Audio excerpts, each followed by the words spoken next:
This is Red Moon Role-Playing. Friend, acquaintance, peer, no matter what he is to you, Robert Bullis has never been normal. He traded his literary degree for tabloid journalism, eventually building a successful online blogging career. Now he chases blood and controversy, delving into cold cases and stories of misjustice. Recently, he's started covering more sensational cases, gaining fame and notoriety amongst true crime aficionados. Beyond the occasional phone call or meetup, he's remained socially distant.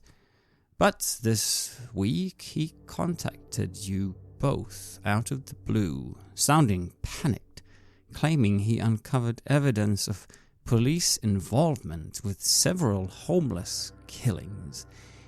He refuses to provide more details, but needs people he can trust, believing himself to be targeted by local officials. He will explain more at the Mortal Coil, an alternative café and hangout. Bullis sounds truly nervous, almost paranoid. Not the offbeat man you know. It is the 3rd of February, 2017, New Jersey. Snow is falling continually over the city, has been for the entire day, making the place seem slightly brighter, the lights reflecting off of it. But it is with some hesitance that people venture out, because something is different tonight. Something makes them feel slightly on edge. It's in the air, and probably just some superstition, something someone has said, prompting a warning that spread amongst them. But yet here you are, Corporal Dylan Reeves. You found yourself traversing the city, getting to this place called the Mortal Coil to meet up with Robert. And you see the little cafe, and it's, well, more of an enigma than a cafe. It serves as a meeting place for the city's artists and eccentrics. It used to be an old arcade, still having those neon signs, nostalgic paintings on its midnight walls. An old Pac-Man arcade unit sits near the bar, and synthwave music softly drifts over the hazy interior. Coffee and pastries are available, some of the city's best and cheapest. A few other patrons are here, reading or talking, enjoying the drinks. Some glance your way before returning to their private worlds. As you brush off the already melting snow from your jacket, you spot Robert in the back, by the curtained kitchen doors.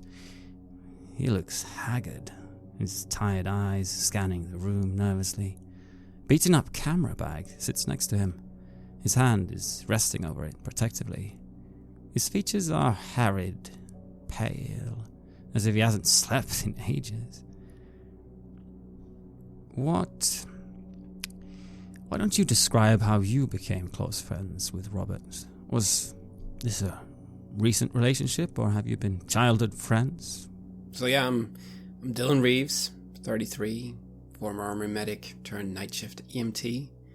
Spent a chunk of my 20s over in Helmand province. While coming back to normal American life after that has been like trying to breathe underwater. I'm in my usual off-shift clothes. Dark hoodie over a faded medic unit t-shirt, cargo pants, pockets full of habits I can't shake, and boots that should have been retired years ago. Practical is all I know. I met Bullis, Bob, when he was writing an article about soldiers who'd come back with PTSD. I count myself as one of them because of the the fucking shit that we went through over there. And for what? I can't get down into that again. I can't have that conversation with myself again. It doesn't matter. But the depression and the memories I've buried deep don't leave much room for panic. But when I heard that trembling edge in the voice on the phone when Bob called me, that reminded me of the kind that comes right before someone makes a fatal choice. I've had buddies call in with that kind of voice, and it hasn't ended well. I don't know if that's what's going on, but I got the feeling that he was damn scared, and I wanted to help. He helped me. And despite his seemingly tired exterior, his eyes quickly flicker over and he notices you. And he rises up for a second, seemingly forgetting that camera bag that is next to him, but then his gaze flicks back to it and he seems hesitant towards even leaving it to greet you. But he quickly says, "Hey, Dylan, I knew you would come. If everyone was going to come, I knew it'd be you. Hey, man." And he moves to give you a hug. Actually, I'll hug him right back then. Yeah, Bob, I came as soon as you called. I'd ask if things are okay, but it doesn't sound like they are. But we'll make him okay. Yeah. I'm here now, so just talk to me, buddy. Yeah, man. I know it's cool. Just sit down. I mean, you can order something. Yeah, sure. So yeah, now things are a little bit crazy. Yes. Are you see anyone else? Did you come alone or? Yeah, no, it was just me, right? Yeah. Yeah. No, people standing outside, or it's like nothing weird outside or anything. Not that I noticed. Just, I mean, I don't know. Nothing's ever normal in this city, but nothing out of the ordinary, I would say. Okay. I just okay. I mean, it's good. It's good that you came.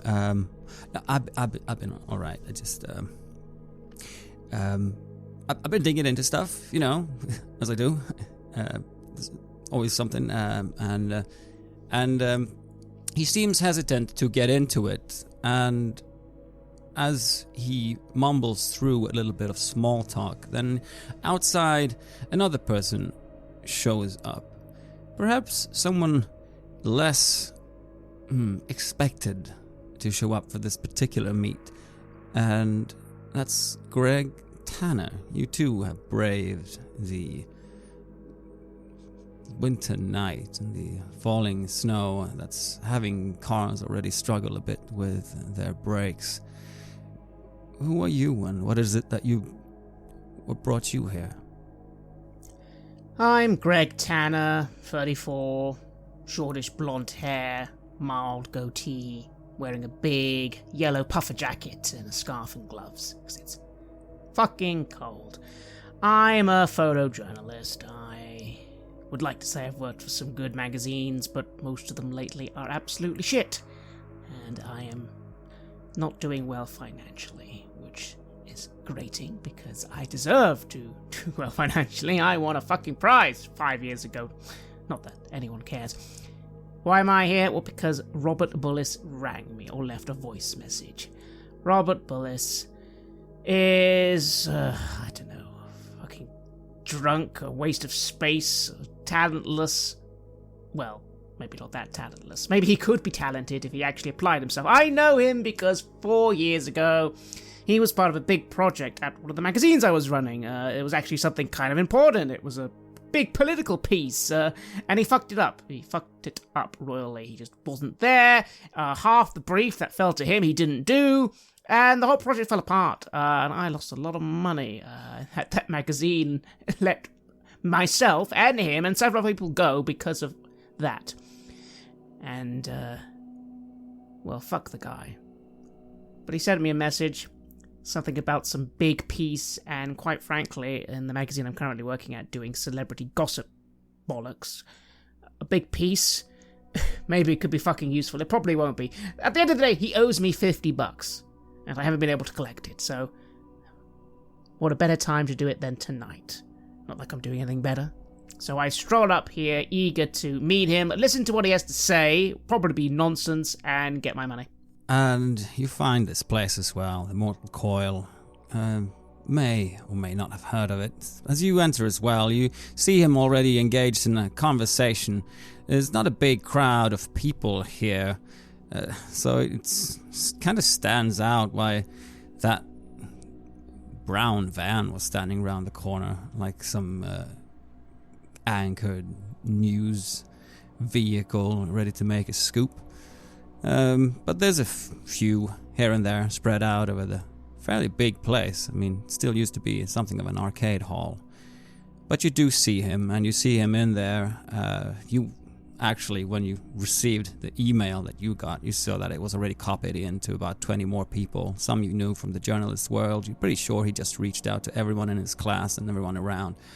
He was probably looking for a crowd for some obscure reason. He exactly. wants attention. Like I said, I probably would have ignored the email if not for the half-slurred voice message. When you make your way over there, he notices you too, and he looks up for your conversation, Dylan, and he says, holy shit, this is Greg? Robert, hey, buddy, hi, got your email, I wasn't thinking, I'm glad there's someone else here, great. You owe him money. Corporal Reeves, we did a... Dylan, nice to meet you. This is... Dylan, hi, Greg. Greg is a photojournalist? Or photographer. Photojournalist. Photojournalist, yeah, sorry, I get it Thank wrong. you. And all. Oh, fuck, I actually, he starts patting down his pocket. Here, $50, right? Thought I'd forgotten, but, I snatched it off him, quite surprised it came up so quickly. Yeah. Gee, thanks, cool. So, what the fuck's this all about then? What's your big story? Come on. Okay, sit down. I'll just, he starts patting the camera case that he has next to him. Again, the little bag. And he starts, removing a folder from it, that he sets down in front of him. He doesn't open it yet. Instead, he takes a deep breath and starts explaining. 2 months back, I received a tip. You know, the kind you must be a joke. You know, you think it must be a joke until you start digging a little. Basically, the informant accused the police of covering up the Jigsaw murders. This killer that leaves bodies in trash bags, hacked up. But the thing is, there's always different parts missing, right? Like hands, feet, ears. For some reason, the mainstream media barely covers them. Maybe because the victims are criminals, homeless, or illegal. You know, these people that people won't miss, right? And so this killer is effectively a ghost. Every time someone gets close, the trail goes cold for one reason or another. Like the cops are just letting the ball drop, you know, which tracks with this tip. So I dig deeper, and sure enough, the things didn't line up. You know, he leans forward. One of the killings was pinned on this legal aid, Christopher Nairn. He worked pro bono with illegals, like a community hero, like a crusader. There's no real evidence against him, but the next thing you know, he's heading for death row. Except he never makes it. Somehow ends up falling down a flight of stairs. Right? Really juicy shit, you know. But better still, I found out Nairn's case was presided over by one Judge Jeremiah Creed. I don't know if you guys heard of him, but surprise, surprise. Anyway, every one of the victims went through his court, one time or another. Sort of a a red flag, don't you think? He looks at you kind of expectantly. I mean, first of all, yeah, okay, the Jigsaw murder, yeah, sure, that's been news for years, although... So, wait, so you're saying this judge fella, you've got a... Where'd you get a lead? Robert, no one else has got a lead on this, and you've got the lead? Right, I'll get to that. What I started to do was, like, I started to arrange a meeting with Creed. I mean, I know it's a bit crazy, but, you know, I wanted to get the side of the guy's story. And he gave me the typical, you know, run around, office, denied everything. Some guy, probably an off-duty cop, he threatened me, man. So that's just, you know how that will work. It spurred me on, man. So I decided to face him in public, throwing questions until he fucking lost it. He knocked me down, and as he did, I had my camera. Not the final thing you got, but I was holding down the auto button on my camera because I wanted to like, get him doing the act or, you know, acting out, and I snapped a string of shots off him, and he seems more and more anxious as he's talking about this. Robert, he's tightening his grip around the folder, and then he again just tries to stop himself and inhale, and he opens the folder. Just gently pushes it over towards you, and you see 5 black and white photos, and all the frames are angled upward as if he was genuinely falling backwards when he was taking these photos on auto, like he suggested. And it's capturing an immense figure obscuring the sky, corpulent and rotten, glistening flesh that hangs off disturbingly swollen limbs. It's got a deformed head and a toothy maw that just rests upon rolls of neck fat like rancid cheese. Intestinal clumps bulge and twist beneath its translucent skin. And of course, the first thing that strikes you is that this looks like a painting. It looks like a drawing, something that was made somehow, but the whole atmosphere just quiets down around you. At least maybe that's what it feels like. And I'd like you both to keep it together. Roll to keep it together to see how well you're dealing with this. I roll a 14. Right, then you decide how that affects you. What condition is instilled upon you? As I lose 1 stability, the emotion is anger, and before I continue, I am also a rationalist. So you tell me what happens due to my rationalization of this. You are the one who chooses that.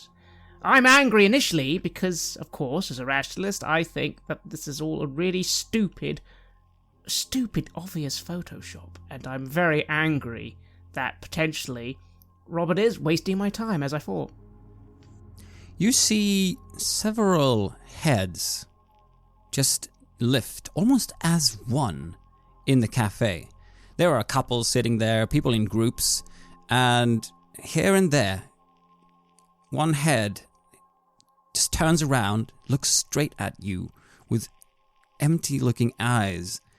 It's about 5 different people just at once looking at you as you are looking up to the photos, ready for your snide remark or whatever it was you're gonna say that just fixes you and somehow just stops you dead in your tracks. So what was your role, Dylan? I roll a 15. What is it that makes you feel less disturbed by this, even though you have this eerie feeling of something being very wrong? Yes. Well, I've seen a lot of gruesome things, both over there as well as in my work here. it is something that feels very wrong and very off about this, but there is a kind of curiosity also from my side. What is this? What is it that Bob has gotten photos of? Almost as if he's reading your thoughts, he just starts blabbering. I don't know what the hell that is. I do know. It wasn't the camera. It wasn't the film. I tested them like a dozen times over. It's only those shots. Somehow that thing. Robert, calm the fuck down. You're making a scene. People are looking, and that's how I respond to the sudden looks. Not from fear, but yes, of course. I'm sitting next to this guy ranting, and we're clearly making a scene, and I don't want to be making a scene. So I try and take a deep breath. Robert, I don't care about these Photoshop photos. What do you actually want? Oh, so you're saying this judge is a bad guy? Okay, whatever. I knew you would say that. I knew you'd fucking say that, and that's fine. You know, and you tell me, like, you're the fucking expert. Like, if you look at the negatives, if you look at the original photos, which I didn't bring those because I don't think this is a safe location, but I have them, man. And somehow that thing is Judge Creed. I mean, tell me, you're seeing what I am, right? They're copies, but I have real things. I can't say where. But look, you asked about my tipster, right? He sent me digital recordings of Creed and several of his fucking friends torturing and hacking up a street person inside some sort of industrial warehouse. I was gonna fucking put it on air, you know. I was gonna put it on my fucking blog, but I don't know if I'll fucking make it, you know. I received a cease and desist order from Creed's office, and I'm followed. There's always shadowy figures, fucking tinted vans. I think it's like private security, police. I can't prove it, but that's why I called you, man. I gotta send this out before I actually make the broadcast, or at least have some other people see it. You did the right thing. Thanks, man. Yeah, I'll help you in any way I can. I'll hold on to some of these if you want. And as he's being faced with your bit of sympathy, Dylan, you can see that it's almost like tears are starting to well up in his eyes. This guy hasn't slept for days. And your skepticism, Greg, it gets interrupted. Those people that were turning their heads in a blur of shouts and confusion, several of them just raise up as several people in tactical gear burst into the cafe, silencing Robert mid-sentence. Most are masked, but you clearly see the words Special Judicial Service emblazoned on their attack armor.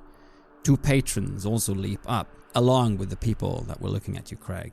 They're drawing guns on your group. They're cursing and screaming for you to freeze. Robert frantically shoves something in your hand, Dylan, and he just leans forward on the table. While the screaming goes on, he just, in a low tone, says the words, "Nevermore, nevermore, nevermore." And then he tries to close the folder, grab the photos, but he's almost getting shot in the process as he's being wrestled, his arms drawn back behind him. The officers shout for you all to get on the floor. The rest of you, what do? I know better than to argue with armed officers, especially given that they seem very, very tense. So I'll do my best bit of cooperating, and this photo that he's pushed over to me, I will try to hide that on my person somehow if I can. Meanwhile, I don't take anything from the table or anyone and put my hands up and get down on my knees. I don't want to get fucking shot by a SWAT team. What the fuck? And with you being quite observant, Greg, you notice that behind all the mess and the people screaming, you see a gaunt, emotionless looking man in plain clearly a plainclothes officer, and he's talking quietly, discreetly on a radio that he lowers down as he's just watching the whole thing. They're starting to read Roberts his Miranda rights. They're saying that he's being charged with the murder of Joseph Martins, a police officer, as far as you know. And you are being taken into custody. They are taking, for now, your cell phones and anything that you would have on you that would have the ability to record things. And do you let them do that, or are you arguing at all? I will certainly try and argue for my camera, but I doubt they'll get very far. I just demand that they make sure they don't break it, and then I get it back afterwards. There's nothing on it, and they can check what's on it. Why don't you roll to influence others? See how the hell that goes. That's a 6. Oh, you are being cursed at. Clearly, even in this location, being accused of helping a cop killer, and if almost as if they're encouraging people to take note of the scene, as they're quite roughly taking your camera. You don't see that get it immediately smashed. That would itself be a felony, but well near. And you're being ushered out. Well, let's have a question. Let's see. Dylan, you tried to be careful. You tried to be discreet and pocketing those keys as you are being handled. Why don't you roll a coolness roll? Try to act under pressure. See how well that goes. That is a 21. How do you do it? How do you slip it down, or where do you hide it? Them. Whatever it is. Well, as I mentioned, my off-shift clothes have it's cargo pants with a lot of different pockets and hidden compartments for various things. There's a lot of stuff that I have to have on me, just in case I get called into work. But yeah, like I have some compartments where I sometimes squared away stuff that keeps me calm. You can feel in your hand that it's a set of keys, 4 of them, and even as you discreetly are able to snatch a glance at them because of how well you succeeded, you can see that 2 of them are marked NM. I will get these keys hidden away then, as quickly as I can, in one of these hidden compartments in my pants. You are taken out and being pushed into police cars. What seems like plain clothes police cars, or how you would describe them. And you're in separate ones, and you lose track of time and distance as you're driven through the city. The narrow windows of the back seat makes it difficult to see where you are. There's a stink hanging in the air, and you see on the seats that there are brown stains clinging to the surfaces. From ahead, you hear the drivers talk, you hear police chatter, southern gospel music. Occasionally, the driver is looking back, shouting something to shut up, even if you haven't said anything. Eventually, the car stops on a gravelly surface before backing up. The doors swing open, and more police officers are standing there waiting. You catch a quick glimpse of the squat building, grimy paint, broken masonry, the weight of years etched into its exterior. You are both, and you see each other now as you're being brought from separate cars, hastily ushered inside through twin security doors. The interior isn't much better. Much of the furniture outdated, the walls and floor discolored with age.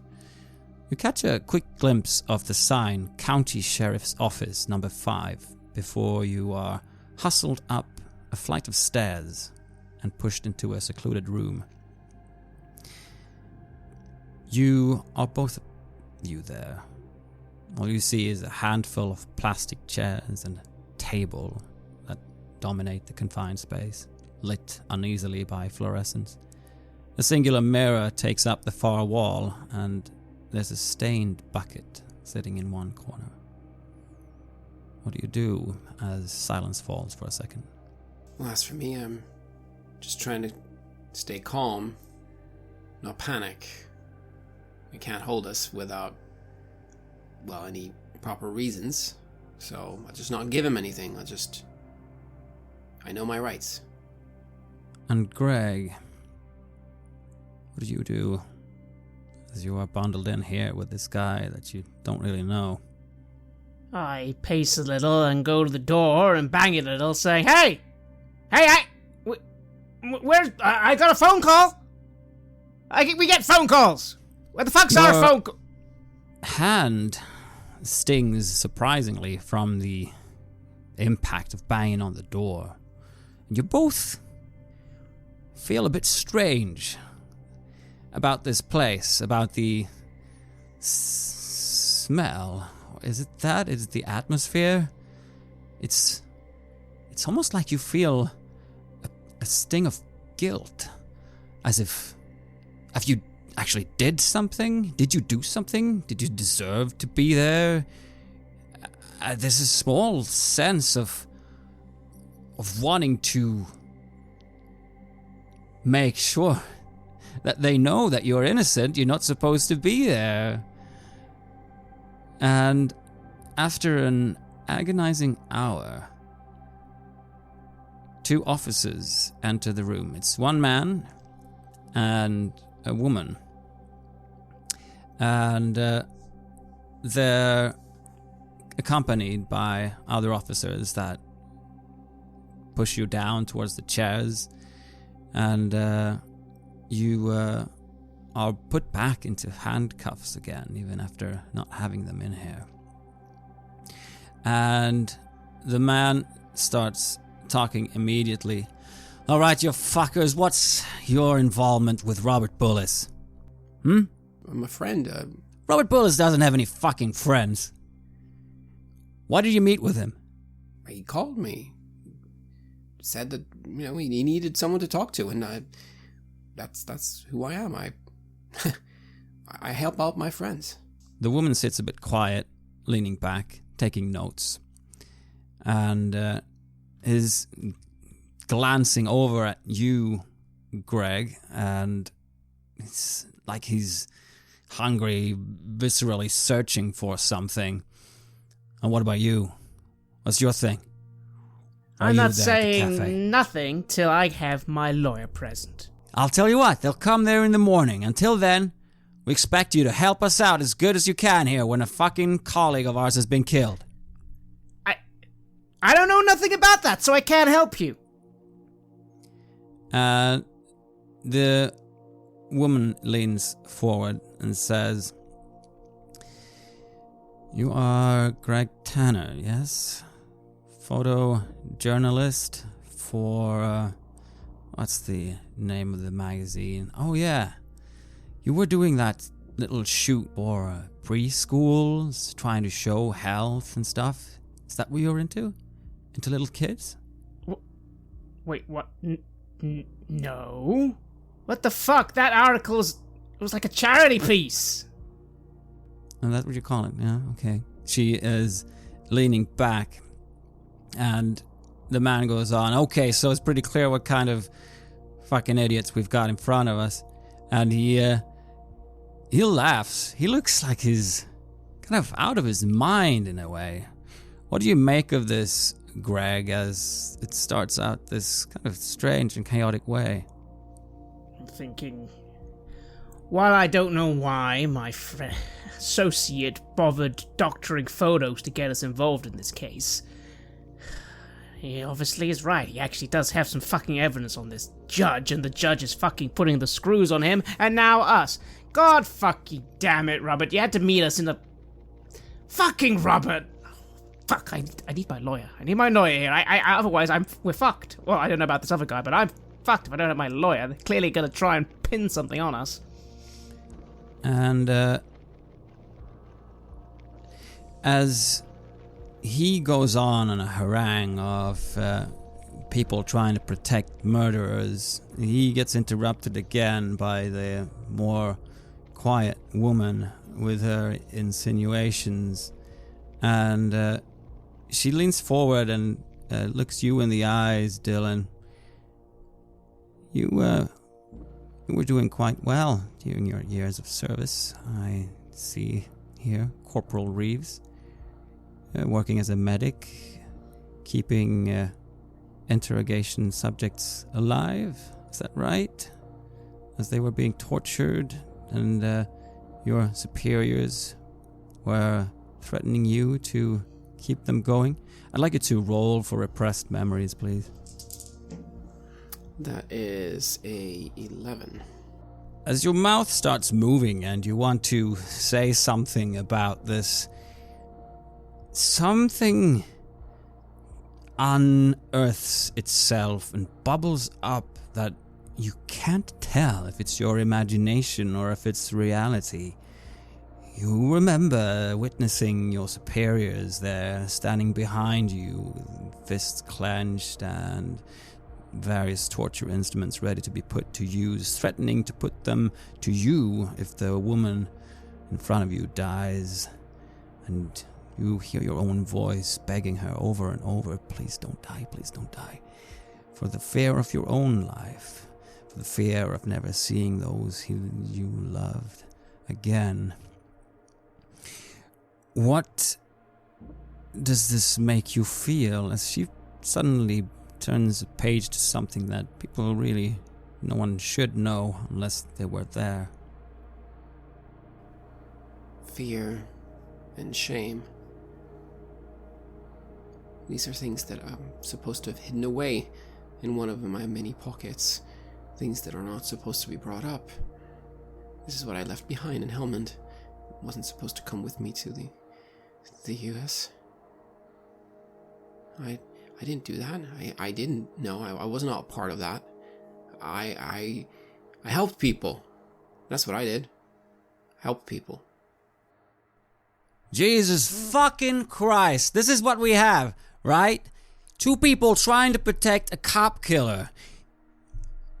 We are talking about Joseph Martins, who apparently served as some sort of informant and then was killed over an argument over money. We've got hairs, fibers, and DNA from a fucking crime scene, pinning bullets to the place. Did he or did he not reach out to you before this? And he looks at you now, Dylan. I just got the call. No, he seemed like he was going through something. That's all. I was just there for a friend. That's it. And he's not my friend. If you've got the evidence, as you claim, then book him. I don't care. Like, look, check my emails. He literally sent the same email to me as he sent to 25 other people that he's worked with. Are you going to arrest all of them? There's a violent knock on the door as your question hangs in the air, and this male officer, who doesn't even give his name, is opening his mouth ready to give you another round. And instead of him going to answer it, the female officer goes and he holds back for a second. And you can hear that it's a little bit of an agitated conversation. Like, what the hell is she doing here? What's going on? And he looks up as well, sensing the air. And there's a bit of a sigh, and then she looks back and she says, "Your lawyer is here." And they seem confused, both of them. But they leave the room. And you're left alone for a moment before an elegant woman enters, closing the door behind her. An air of authority clings to her. Hard Asian features, silky raven hair tied back. She wears her crisp black suit like a predator's skin, reflective glasses obscuring her eyes. She crosses the room in long, graceful strides, placing her trendy briefcase on the table. She performs a perfect bow, speaking in English. I am Izumi Ito. I am here on behalf of the Nakamura Media Collective. I shall be representing Mr. Robert Bullis and yourselves in this unfortunate matter. She sits down, opening her briefcase, removing several files. I'll answer your questions to the best of my ability. However, in return, I require your assistance and complete honesty. We don't have much time, I fear, so I cannot overstress the importance of your cooperation. She politely offers each of you her business card and dips her head reverently. All right, shoot. I'm a little gobsmacked for a moment. I mean, to be fair, my lawyer does not dress or look as nice as this one. And this is a very nice business card, but at the same time, I'm wondering what the catch here is. What the fuck is going on? So maybe I just wait to see what the soldier boy says first. Let's see what he says. And I just kind of stare at him. Well, if this is truly a lawyer and that is here to protect Bob, then this could be a real opportunity. So I'll lean in closer and then I'll speak in hushed tones. Yeah, so Bob got in touch. It seemed like something was going on. He was looking into these killings of homeless people, and I go through the entire story and the involvement of the judge, and I actually fish out the keys, and he gave me these. And she glances at them and then looks down, and she grimaces at the hastily put together arrest orders for the two of you. They seem like it's been scribbled out of necessity. And she says, Mr. Reeves, then? Right, good. This actually corroborates with most of what I have here. It's from what we know from Robert, whom I was speaking to just before coming here, and this Joseph Martins that they claim he has killed. He supposedly has recorded videos showing police corruption and, yes, what you said, murders. Of course, without any sort of hard evidence, this would be very hard to reach. And she looks at the keys again. And she looks over to you, Greg. I believe that Robert is innocent, and I have no reason to believe that anything that you did proves any sort of involvement in what you're doing. Well, thanks, that's right. We are innocent, and honestly, Robert's a fuck-up, but he's not fucking a professional murderer either. But how... So how can you get us, and my friend here, out of here? Because that's all we can do, practically. I won't sugarcoat this. I don't take on pro bono work, and my services aren't cheap. But I'm here because I believe in freeing you. You can finish what Robert might not in his current state, and the way they're holding on to him. So, well, not unless you, of course, help him. They seem to be ready when it came to my contact, or, well, rather this Martins, an officer for this special judicial service, was releasing his files, and so they were quick to put this blame on Robert. When it comes to freeing you, you are not technically allowed to be held here, she says again as she looks over the arrest warrants. There's no evidence that you have been involved, and whatever they say, they can't deny you, technically, freedom. But I would ask that you help with this. I don't know about your specific relations with Robert and how much you care, but this is a serious matter, and you would be in no danger by helping out.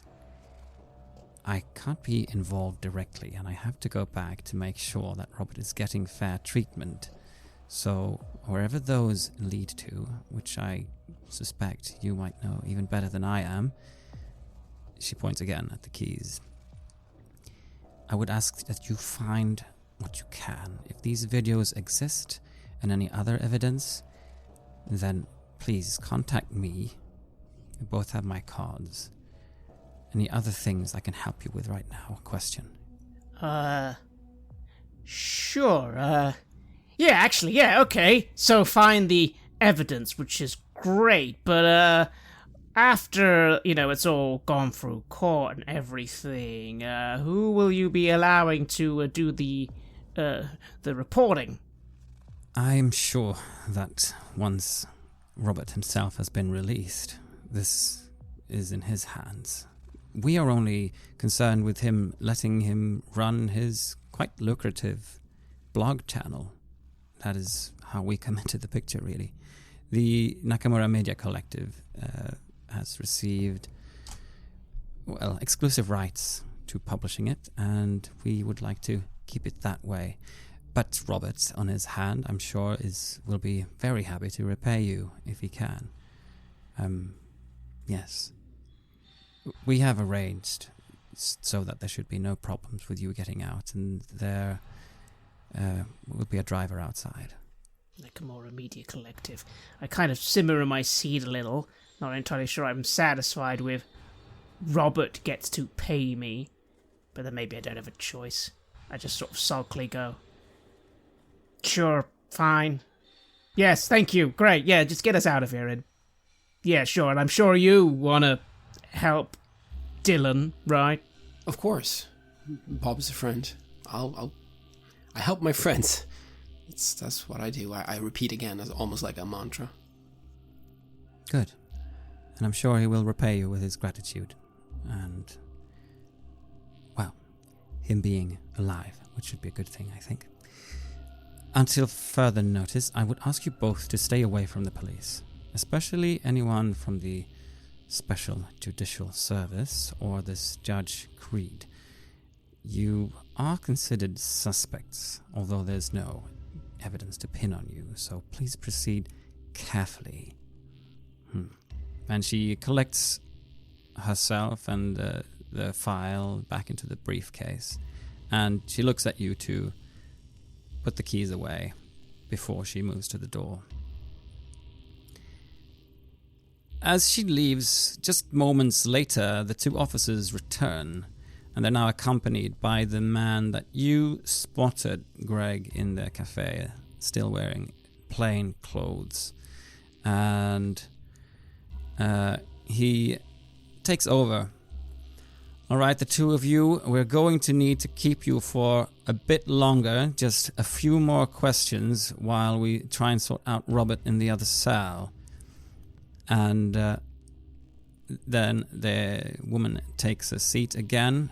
He takes a few steps back and stands in the corner, whereas the quite violent man, seemingly, stands up and says, "All right, now where were we?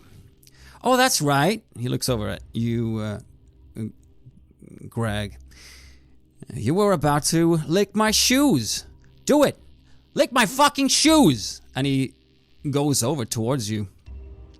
And the woman, she actually stands up now to go over, and seemingly she grabs hold of your shoulders. I attempt to struggle, saying, You can't fucking touch me! I'm gonna tell our lawyer about all this! This fucking police brutality! I don't try and violently resist, because I don't want to give cause, but I try and just get off from this position. I'm not licking this guy's shoes. And what do you do, Dylan, as this starts to progress and the woman is starting to kind of push his face down so that the guy who's planted his shoe on the table gets his shoe fucking licked?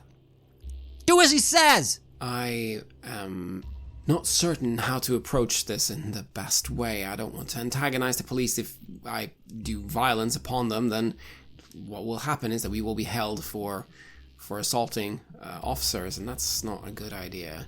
So I'll just try to shut down and pretend like nothing's happening. This is not happening. Everything's fine. Yeah, and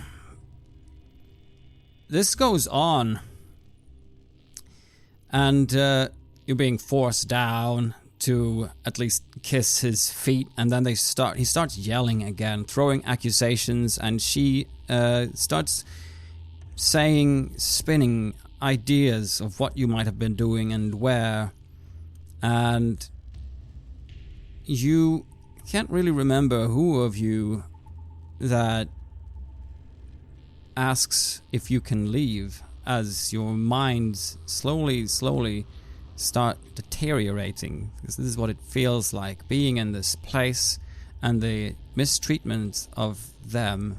No cameras viewing it, no proof of anything, and you are quite dizzy. I'm not sure what time it is as you are ushered out into the snow, and the bag with your camera is thrown after you, hitting you hard in the side, Greg. You're both kind of bruised at this point. I wince, bruised jaw. I'd almost be humiliated, but I don't get humiliated. No, maybe... I mean, I fucking need the money, but maybe there's another reason now to help out Robert, because I'm going to remember every single name in that police station, and they're all going to be mentioned. Oh yeah, when we... Because I'm starting to believe that Robert does have something on the judge guy, and these lot, they're all part of it, and when we fucking get that evidence, every single one of these fuckers is going down. Yeah, that's right. And I just sort of stare defiantly at the police station as I'm sort of have my bag thrown at me. Yeah, it barely looks like a police station. If it weren't for that county office sign, this could be anything just out in the industrial areas of the city. And do I get my camera back? Yes, you were thrown the camera bag on you. It hits you on your thigh, on your side. I feel like that's gonna bruise. Yeah, I immediately take it out and just take a snap of that police station. Evidence number 1, and I say, well, what a fucking night, Dylan. Yeah, you can say that again. I don't know what we've gotten ourselves into, but thanks for the help, by the way. Yeah, I didn't know what to do. I didn't want us to get actually arrested for assaulting them. I mean, I wouldn't have minded breaking that guy's hand or neck, but... You say that as you are perhaps unconsciously rubbing your wrists from the constant restraints that you've had now for several hours, and you're a bit bruised and abused as well. You both stumble up. There's a bit of snow in your shoes. You're walking through what is an empty yard at this point, but at the road next to it is a car, and it's on, its engine running. There's a driver next to it. Are the two of you Greg Tanner, Dylan Reeves? Yeah. Who was asking? I was said to expect you. I was said to expect you hours ago. The lawyer from the Nakamura Media Collective. I was supposed to take you back into town. Right, sure, okay. Thanks. This is all really weird, I'm thinking to myself. Lawyers don't get you cabs.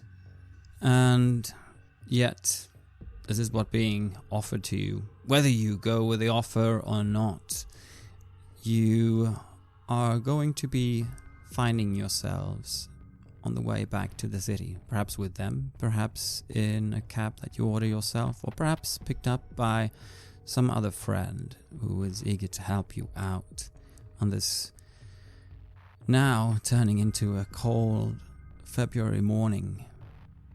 And you believe that the both of you have work to do, serious work, if this is going to come through.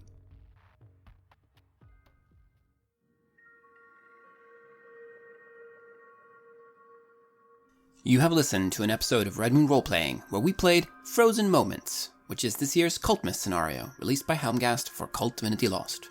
The scenario was originally written by Jason Fryer for the second edition of KULT and has been updated for KULT Divinity Lost. The music was created by Atrium Corsari and was used with permission from their label Cryochamber. Please check out cryochamber.bandcamp.com or their YouTube channel for more of their lovely dark ambient. We would like to give massive thanks to our champions of the Red Moon: Martin Heuschober, Simon Cooper, Julia, Bob Lange, Cameron, Graham Barey, Doug Thomson, Lily, Maciej, Black Templar, Dennis Sadecki, and Leonhardt for their generous support. And we would of course also like to thank all of our other patrons. Without your support, the show would not be possible. If you want to support our work, please check us out on Patreon. You can get access to bonus campaigns for KULT Divinity Lost, Call of Cthulhu, Warhammer Fantasy M40k, and Blade Runner there, and you can also get early and raw access to all of our recordings, and hear your name read on the show as a champion of the Red Moon, as well as even play some Cult with us. Most importantly, that support is what keeps the show going, so do check us out there. Thank you again for listening, and remember that death is only the beginning.